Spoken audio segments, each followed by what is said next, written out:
council to support a pardon for the Ameraults. Therefore, the governor is withdrawing his pardon petition. So be it. Lieutenant Governor. That will conclude our. business Lieutenant today. Governor, statement allowed. Okay. I want to say that, I'm before, going to allow the excuse me, counselor to make her statement. excuse me, thank you. Counsel. I want to report that I was verbally assaulted by the ambulance supporters after the hearing. One man yelled at me, he's going to work hard to see that I am never elected, and said I was crazy. I think that this is very unauthorized. And the other thing is, I want to say is that the councilors were asked today to vote for a pardon, and now it's not coming. Tukey, in a letter to the governor, says he cannot wear shorts because of the bracelet on his ankle. The child victims live forever with the memories of the physical and mental pain, the sexual assaults and threats by Tukey. They're never forgotten. They live a life sentence. But Tukey is home, he can travel, he takes care of his grandchildren, and he has a pretty good life. Attorney Sultan, speaking for the Arsenal, spoke with untrue statements. He was never there when the case in the court took place. These children live a life sentence. They're in their 40s now, but Tukey believes he deserves a pardon. Attorney Sultan spoke for the Arsenal's untrue statements. He was never there when the case in the court took place. He stated that they used every means to coerce the children to make their statements. Not true. The lawyer was not on the case. Attorney Hardin has been on the case for over 38 years from the beginning with the victims. He had the court records, and he gave us all the case from 38 years to now. The other attorney gave us undocumented things. He even said there was a lie detector that Tukey took, and it's not permissible. But then when he went to court, Tukey was going to take a lie detector test, and then they didn't do it. The testimony for victims and parents was so painful to listen to. A grandmother who adopted the children of her daughter who was a victim who could not take care of her children. A victim talked about her experience, still breaking up to give her testimony, how brave they were to come before us. And you know, the portion of the hearing that was so lacking, the physical evidence of the children. And each of these children were interviewed separately, and they were told, and the parents were told not to question them. And this all began with one child, one little girl telling her mother what happened there. And she told the police, and that was it.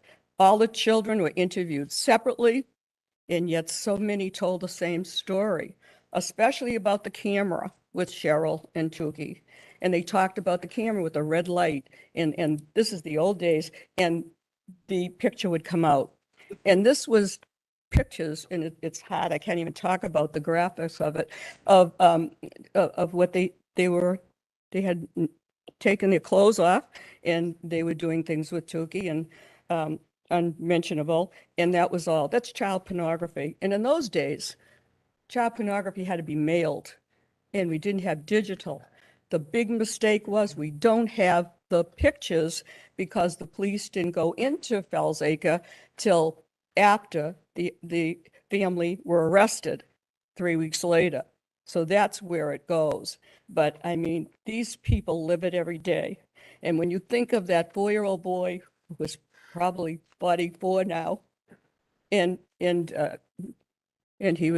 Tukey was having sex with him, and he told him, "You tell your mother or father, I'll kill them both." He told his mother and father, and 4 months later, his father was killed in a motorcycle accident. He thought it was because he told.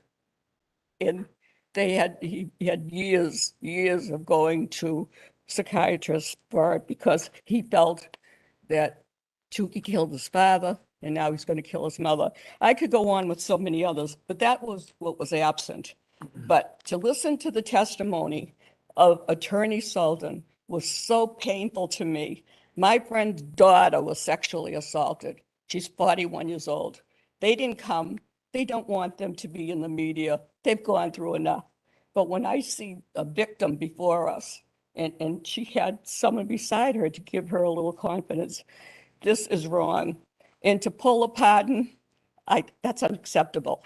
The other thing is, the whole thing about this coming out a few weeks before the end of the term of the governor is unacceptable. In 2015, the governor was asked by his good friend Barbara Anderson that she was dying, and would he pardon her good friend Tukey? And so that's what it's about. It's not about this administration investigating the truth of this, and all the children that are adults now. How many drug addicted? How many lives are ruined? No, they didn't get into that. It was a promise to Barbara Anderson. So that's what it was. This was based on a friendship. Pardons shouldn't be based on political friendships. And I'm here to say that I would hope, and I had no idea, because I do my own homework, I don't poll a council, I would hope that we would have had the majority of council. I don't know how the governor gets his information. I don't have the information from the councils, how they would vote, but I have faith. And I just hoped that we would resend this. So this isn't any good day for any of us, and not for and the thing is, the way this was brought up, the governor never notified the victims. They heard on the news. They heard on the news. No DA, no one. Until this day, Scott Harsberger, who was Attorney General, District Attorney, said this week they were guilty, and everything was proper. They had more hearings, and it went on for many years. And so does Tom Riley say the same thing. And he recently gave us a statement. They were guilty, and everything was done properly, and they don't deserve a pardon. And so did Scott Harsberger say that. So I go on facts. I don't go on what this attorney said. And so I know I'm going on about this, but I've lived this, and I was ready to vote no when it came up to Governor Swift. But she voted no, and it didn't come before us. But when my friend told me the story about his daughter coming home with blood in her pants, no, this is real. This is real, and it happened. And it really breaks my heart that, that Tukey can't wear shorts. Thank you. Okay, that concludes our assembly today. Thank you.